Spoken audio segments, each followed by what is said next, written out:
நடிகர் அருண் பாண்டியன் தயாரித்து திரைக்கதை எழுதி விரைவில் வெளி வர உள்ள அர்கேனன் திரைப்படம் குறித்த செய்தியாளர்கள் சந்திப்பு பிராட்வே சினிமாஸ் வளாகத்தில் நடைபெற்றது. இதில் நடிகர் அருண் பாண்டியன், படத்தின் நாயகி கீர்த்தி பாண்டியன் உட்பட திரைப்பட குழுவினர் செய்தியாளர்களிடம் பேசினர். முன்னதாக வித்தியாசமான தலைப்பாக உள்ள அர்கேனன் தலைப்பு குறித்து நடிகரும் தயாரிப்பாளருமான அருண் பாண்டியன் கூறுகையில், தமிழில் ஆய்த எழுத்து என்று குறிப்பிடப்படும் 3 புள்ளிகளாக அமைந்துள்ளதைப் போல இப்படத்தின் திரைக்கதையும் இருக்குமென அவர் தெரிவித்தார். முழுவதும் இளைஞர்கள் இணைந்து இந்த படத்தை உருவாக்கியுள்ளதாக கூறிய அவர், எல்லா கதாபாத்திரங்களுக்கும் முக்கியத்துவம் கொடுக்கப்பட்டுள்ளதாகவும் இந்த படம் ஒரு உண்மைச் சம்பவத்தை தழுவி எடுக்கப்பட்ட படம் என தெரிவித்தனர். 2 மணி நேரம் பொழுது போவதற்காக வரும் ரசிகர்களை திருப்தி படுத்துவதே மட்டும் போதுமானது எனவும், அதை விடுத்து மெசேஜ் கூறுவதெல்லாம் நமது வேலை இல்லை என அவர் கூறினார். டூரிஸ்ட் ஃபேமிலி போன்ற படங்கள் பெரிய அளவில் விளம்பரப்படுத்தவில்லை என்றாலும் மக்கள் மத்தியில் போய் சேர்ந்ததாக கூறிய அவர், நல்ல படங்களை மக்களே விளம்பரப்படுத்துவார்கள் என கூறினார். இறுதியாக படத்தின் பட்ஜெட்டில் நிறைய செலவு செய்யப்பட்டுள்ளது, ஆனால் கேரவனுக்கு செலவு செய்யவில்லை என நகைச்சுவையாக கூறினார்.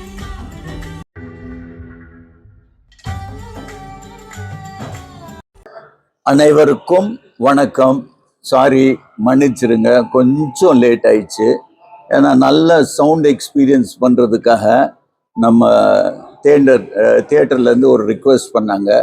உண்மையிலே இந்த நீங்கள் ட்ரெய்லர் பார்த்துருப்பீங்க, சாங்ஸ் பார்த்துருக்கீங்க, ஸ்னீக் பிக் பார்த்துருக்கீங்க. இது எல்லாமே இந்த team, youngster team, that is first time ஒரு படம் எடுக்கிற director, editor, cameraman, music director எல்லாரும் இந்த யங்ஸ்டரை கண்டிப்பாக உங்கள் ஆதரவு தேவைன்னு நான் கேட்டுக்கொள்கிறேன். இன்னொன்று, இந்த படம் ஒரு வித்தியாசமான ஒரு கதை. இதில் வெறும் ஹீரோ ஹீரோயின் அப்படி இல்லாமல் எல்லா கதாபாத்திரத்துக்கும் ஒரு இம்பார்ட்டன்ஸ் கொடுத்து பண்ண படம். முக்கியமாக இது மெட்ரோபாலிட்டன் சிட்டியில் மட்டும் இல்லை, கோயம்புத்தூர் மாதிரி ஒரு பெரிய சிட்டியும் சின்ன சின்ன சிட்டிஸ்லேயும் பார்க்க வேண்டிய படம். ஏன்னா இன்னைக்கு ஐடி அட்வான்ஸ் டெக்னாலஜி நிறைய போயிட்டு இருக்கு. அதனால் என்னென்ன ஒரு சின்ன பிரச்சனைகள் வரும், அது எல்லாமே இதில் ஒரு சின்ன ஒரு கதைக்காக ஒரு 2 இன்ஸ்டன்ட் எடுத்திருக்கோம். அந்த இன்ஸ்டன்ட் பேசிஸ் பண்ணி தான் இந்த படம் பண்ணப்பட்டிருக்கு. இந்த படம் நிச்சயமாக நீங்கள் கொடுத்த காசுக்கு கண்டிப்பாக வீண் போகாது. இது ஒரு பெரிய சரித்திரம் படைக்கும்னு நான் சொல்ல விரும்பல. ஆனால் ஒரு உங்கள் 2 hours 100% ஒர்த் வைலாக இருக்கும். இந்த படம் டைரக்டர் உதய்குமார், இவர் தான் முதன்முறையாக, யார்கிட்டையும் வேலை பண்ணலை, நல்ல கதை எனக்கு சொன்னார். அந்த கதையை வச்சு நான் ஒரு ஸ்க்ரீன் பிளே எழுதி, அதே இதில் கேமராமேன், புது கேமராமேன் விக்னேஷ், அது பரத் தி மியூசிக் டைரக்டர், தென் சிவபிங்க், இதில் நிறைய சின்ன சின்ன படங்கள் பண்ணியிருக்காரு, சின்ன சின்ன வேடங்கள். இந்த படத்தில் முழுசாக நீங்கள் பார்க்கலாம், இவருடைய முழு டேலண்ட்டை நீங்கள் பார்க்கலாம். அது இல்லாமல் எடிட்டர், அவரும் இது ஃபர்ஸ்ட் டைம் எடிட்டர். இனிமேல் ஃபர்தராக இதை பற்றி, படத்தை பற்றி பேசணுன்னா தியேட்டருக்கு வந்து நீங்கள் பாருங்கள், கண்டிப்பாக இது உங்களுக்கு பிடிக்கும். இதுக்கு பிறகு கீர்த்தி 2 வார்த்தை பேசுவார். எல்லாருக்கும் வணக்கம். மன்னிக்கவும் நம்ம இவ்வளோ லேட்டாக இந்த ப்ரெஸ் மீட் பண்ணுறதுக்கு. ஆனால் கண்டிப்பாக அந்த எக்ஸ்பீரியன்ஸ் பார்த்துருப்பீங்க. ப்ராட்வே சினிமாஸில் ரொம்ப அழகாக நம்மளுக்கு வந்து அவங்க பிக் ஸ்க்ரீனில் அந்த அட்மாஸ் எஃபெக்டோட காமிச்சிருக்காங்க. இந்த படம் வந்து கண்டிப்பாக தியேட்டரில் வந்து எக்ஸ்பீரியன்ஸ் பண்ண வேண்டிய படமாக இருக்கும். ஏன்னா இதில் நிறைய அப்பா சொன்ன மாதிரி சரித்திரம் மாற்றுற மாதிரி படிக்கிற மாதிரி அந்த மாதிரி இல்லாமல் உண்மையான விஷயங்களை எவ்வளோக்கு எவ்வளோ நாங்கள் வந்து சுவாரஸ்யமாக உங்களுக்கு கொடுக்க முடியுமோ இந்த யங் டீம், இந்த young group of boys attempt பண்ணியிருக்காங்க. அவங்க மேலே நம்பிக்கை வச்சு நானும் அப்பாவும் இந்த படத்தில் இருந்திருக்கோம், தயாரிச்சிருக்கோம். அந்த நம்பிக்கையோடு உங்களுக்கும் இந்த படத்தை கொடுக்குறோம். நீங்கள் வந்து இதை அப்ரிஷியேட் பண்ணுவீங்க, சப்போர்ட் பண்ணுவீங்கன்னு நாங்கள் ரொம்பவே நம்புகிறோம். தேங்க்யூ. டைரக்டர் உதயகுமார் ஒரு சிறு வார்த்தைகள், நீங்க ஏதாவது கேள்வி கேட்கணும்னா அவர்கிட்ட கேட்கலாம். அக்கேனம் அக்கேனம் படத்தோட டைட்டில் அக்கேனம். அக்கேனம்ன்றது ஆயுத எழுத்தோட ஒரு வார்த்தை வடிவம். ஸோ நம்ம அந்த ஆயுத எழுத்துல பார்த்துருப்போம், ஒரு 3 புள்ளி இருக்கும். ஸோ இந்த கதை வந்து ஒரு 3 முக்கியமான கதாபாத்திரத்தை வச்சு தான் பண்ணியிருக்கோம். ஸோ அந்த ஒவ்வொரு புள்ளியும் ஒவ்வொரு கதாபாத்திரத்தை வந்து ரெப்ரசன்ட் பண்ணுது. இது தமிழ் சொல், சுத்தமான தமிழ் சொல். இன்னைக்கு நிறைய ஆங்கில சொல்ல தான் டைட்டில் வருது, அதெல்லாம் நீங்க ஜாலியா பார்த்துட்டு இருக்கீங்க.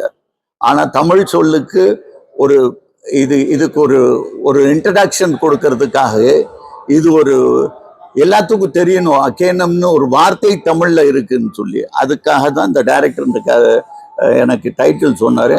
எனக்கு ஓகே, கொஞ்சம் போராடுவோம், ஆனா கண்டிப்பா சொல்லுங்க பாப்பா என்ன டைட்டில். கரெக்ட்.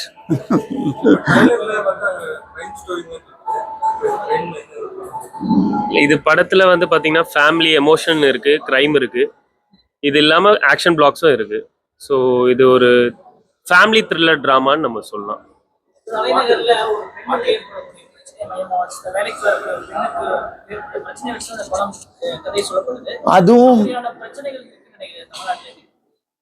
அதுவும் இருக்கு, ஆனா அது ஒரு சின்ன பகுதி தான். பட் அது சிந்திக்க வேண்டிய விஷயங்கள் நிறைய, சின்ன சின்ன விஷயங்கள் இதுல சிந்திக்க வேண்டியதெல்லாம் பண்ணியிருக்கோம். அது என்னன்னா, நம்ம போய் ஒரு கருத்தா சொல்லாம, ஒரு படமே ஒரு கருத்தா சொல்லாம ஒரு பொழுதுபோக்கு அம்சத்தோட சொல்றது. நீங்க பாத்தீங்களா, பாட்டு பிடிச்சிச்சா இல்லையா? ஓ, நீங்க பாக்கல, நீங்க பாத்தீங்களா? பாட்டு எப்படி இருந்துச்சு? ஓகே. அது படத்துல நீங்க சொன்ன மாதிரி இப்போ நீங்க கேட்டீங்கல்ல, பெண்களுக்கு தமிழ்நாட்டுல வந்து பிரச்சனை இருக்கா அப்படின்ற கேள்வி வந்து, அப்படி நம்ம கேள்வி கேட்டோம்னா அதை பத்தி மட்டும் தான் பேசிட்டு இருப்போம். பிரச்சனை இருக்கு, என் பிரச்சனை இருக்கு, அது இப்படி சுத்தி சுத்தி வந்துட்டு இருக்குன்னு தான் பண்ணிட்டு இருப்போம். பட் இந்த மாதிரி படங்கள்ல எங்களால என்ன முடியுமோ, அதை எப்படி காட்ட முடியுமோ, அதுக்கேற்ற மாதிரி என்ன மாதிரி இருக்க முடியுமோன்றத வந்து நாங்கள் அட்டெம்ப்ட் பண்ணியிருக்கோம். ஏன்னா நம்ம பிரச்சனையை மட்டும் பேசணும்னு எந்த மாற்றமும் ஏற்படாது. அண்ட் பெண்களுக்கு ஒரு பிரச்சனை வரும்போது அவங்களுக்காக நிற்க வேண்டிய சூழ்நிலை வரும். அது யாருமே தேவையில்லை, பக்கத்தில் இருக்கிற யாருமே தேவையில்லை, அவங்களுக்காக நிற்கலாம். அது ஒரு கோர் ஆஃப் த ஃபிலிம் இதில்.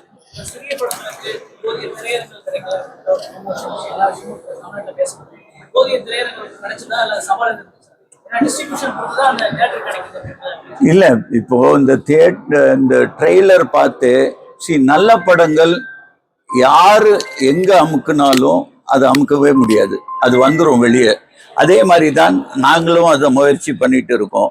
நல்ல படங்கள் போய் சேர்க்கணும். இப்போ உங்களை மாதிரி பத்திரிகையாளர், அந்த சேனல், சின்ன சின்ன சேனல்ஸ், நீங்க எல்லாம் சேர்த்துட்டீங்கன்னா, நாங்க பார்த்துட்டோம், நீங்க பார்க்கல, பார்த்தவங்க எல்லாம் பார்த்துட்டாங்க, நாங்க பார்த்தோம், இது நல்ல படம் மாதிரி தெரியுது, மாதிரி தான் தெரியுது. ஏன்னா அவங்களும் முழுசா பார்க்கல. படம் ஒரு வாட்டி தியேட்டருக்கு வந்து பார்த்துட்டாங்கன்னா மவுத் டாக்ல இது பெரிய ஹிட் ஆகிறதுக்கு நிறைய வாய்ப்பு இருக்கு. நாங்க நம்புறோம் அது. ஓகே, அது ஏன்னா அவ்வளவு சின்சியரா இதை எஃபோர்ட் பண்ணியிருக்கோம்.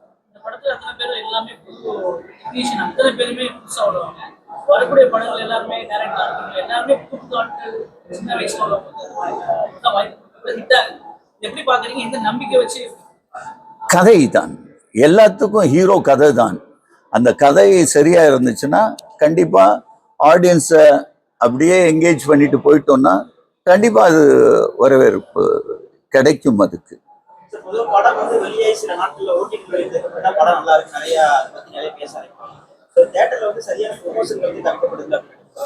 அதான் உங்களை நம்பி இருக்கோம். ஏன்னா நம்ப கூடாதா? ஆமா, நம்பலாம்ல. நீங்க பாருங்க, நீங்க பார்த்துருக்கீங்க, ஃபர்தரா படத்தையும் முழுசா பாருங்க, பார்த்துட்டு உங்க ஆர்வத்தை நீங்க காட்டுங்க. இந்த மாதிரி படங்கள் கண்டிப்பா என்கரேஜ். இப்போ டூரிஸ்ட் ஃபேமிலி எல்லாம் அப்படித்தானே, யாரும் அதுக்கு தமிழ்நாடு சுத்தி ஹெலிகாப்டர்ல எல்லாம் சுத்தலையே. ஒரு பர்சன் டு பர்சன் நீங்க பார்த்து வீட்டுல சொன்னீங்க, அவர் பார்த்து அங்க சொன்னாரு.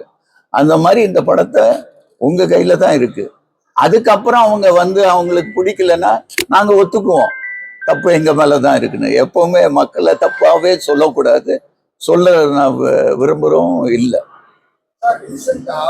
பெரிய பட்ஜெட் படங்கள், பெரிய நடிகர்கள் படங்கள்லாம் சின்ன படங்கள் நம்ம தமிழ் ரசிகர்களோட மனநிலை மாறிடுச்சு.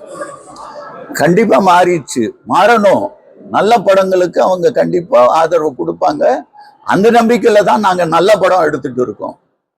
இதுல நிறைய செலவு படத்துக்கு தான் பண்ணியிருக்கோம். படத்துல தான் செலவு இருக்கு. நீங்க படம் ட்ரெய்லர் பாத்தீங்களா? படத்துல செலவு குறையே பண்ணல. ஏன்னா அதுதான் மெயின். கதையிலையும் படத்துக்கு என்ன தேவையோ அந்த செலவு பண்ணியிருக்கோம். ஆமா ஆமா, நாங்க ஒரு 2 மாசத்துக்கு முன்னாலே நாங்க இது ஒரு தேதி ஃபிக்ஸ் பண்ணிட்டோம். அதுக்கப்புறம் வரிசையா வருது. அதுக்காக நம்ம ஐயோ நிறைய படம் வருதுன்னா வந்துட்டே இருக்கும். ஸோ வாரத்துக்கு வந்துட்டே இருக்கு. அதை நம்ம நிறுத்தவே முடியாது.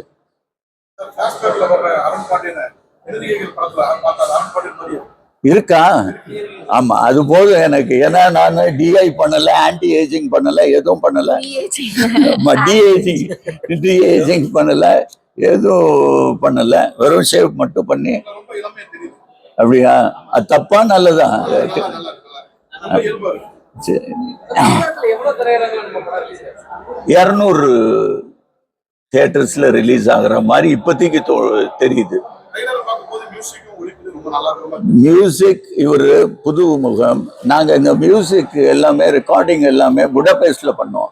அதான் சொன்னேன், படத்துக்கு நிறைய செலவு பண்ணிருக்கோம், கேரவனுக்கு செலவு பண்ணல. கரெக்டா இல்லையா? நான் சொல்றேன், அதுக்கு செலவு பண்ணல. கேரவனுக்கு செலவு பண்ணல, படத்துக்கு பண்ணிருக்கோம், டிஐக்கு பண்ணிருக்கோம், சவுண்டுக்கு பண்ணிருக்கோம், அதெல்லாம் பண்ணிருக்கோம். படத்துல 3 பாட்டு இருக்கு. ஆமா, அது அவுட் ஆஃப். இது 2வது படம் அப்பாவோட நான் நடிக்கிறது. முதல் படத்துல தந்தை மகள்னு நடிச்சோம். இதுல வேற வேற கதாபாத்திரம். சோ வேற வேற கதாபாத்திரம்ங்கிற போது ஒரு அந்த தந்தை மகளுக்கு ஒரு ஆல்ரெடி ஒரு பாசம் இருக்குல்ல, சோ அது வந்துருது. பட் இதுல வேற வேற இருக்கிறதுனால ஒரு மாதிரி சேலஞ்சிங்கா எக்ஸைட்டிங்கா இருந்தது, நல்லா இருந்தது.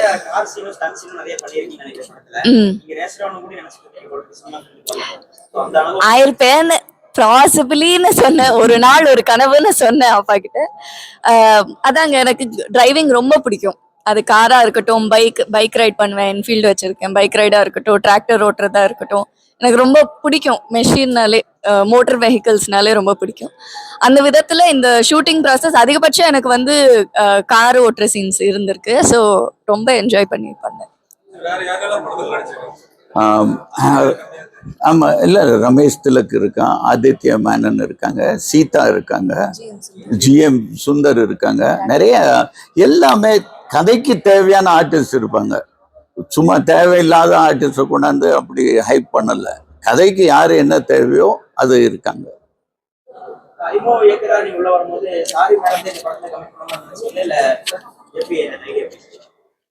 ஃபர்ஸ்ட் கதை தான் சார் சொன்ன மாதிரி, கதை தான் ஹீரோ. ஸோ ஃபர்ஸ்ட் கதையை முடித்தோம்.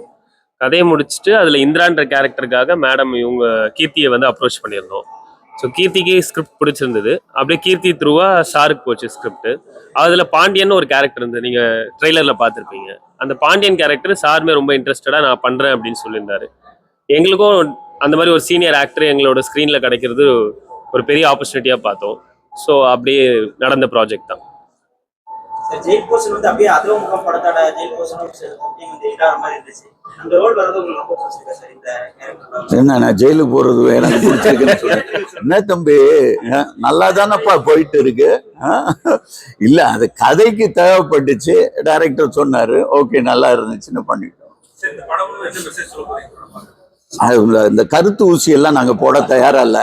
என்ன மெசேஜ் சொல்லி அப்படி சொல்லி அதெல்லாம் நான் என்ன சொல்றேன்னா, உண்மையிலே உட்காந்து நம்ம பாட்டு கருத்து சொல்றேன். வீட்டிலே நான் என் பொண்ணுகிட்டே சொல்றது இல்லை. அவங்களுக்கு என்ன பிடிக்குதோ அது செய்யறது சொல்றேன். நீங்களும் அப்படித்தானே? அப்போ நம்ம கருத்தே சொல்ல வேண்டாம். அவங்களுடைய டைம் 2 ஹவர்ஸுக்கு ஒரு பணம் கொடுத்துருக்காங்க. அது சாட்டிஸ்ஃபை ஆக்குறது தான் எங்கள் வேலை. அது நல்லா செஞ்சுருக்கோன்னு நம்புகிறோம். திருப்பி சொல்கிறேன், நம்புகிறோம். நீங்கள் தான் பார்த்து சொல்லணும். இந்த தமிழ்நாடு தாண்டி இந்த படம் வேற எங்கேயுமே release ஆகல. தமிழ்நாடு இல்லாமல் ஓவர்சீஸில் இது அது நல்ல கேள்வியாக இருக்கு. இது உண்மையிலே நான் எதிர்பார்க்கல. யூஎஸில் இதுக்கு ப்ரீமியர் ஷோ பண்ணுறாங்க 3ஆம் தேதி. துபாயிலையும் பண்ணுறாங்க. ஸோ வேர்ல்டு வைடு ரிலீஸ் ஆகுது. அது ஓவர்சீஸ் எனக்கு மார்க்கெட் கொஞ்சம் ஸ்ட்ராங்காக இருக்கனால அது இருக்குது. நம்ம கமிட் பண்ணியிருக்கேன். பட் அதெல்லாம் ஷூட்டிங் ஸ்டேஜில் இருக்குது. அது இப்போ அவங்களே சொல்லலை, நான் பாட்டு சொல்லி.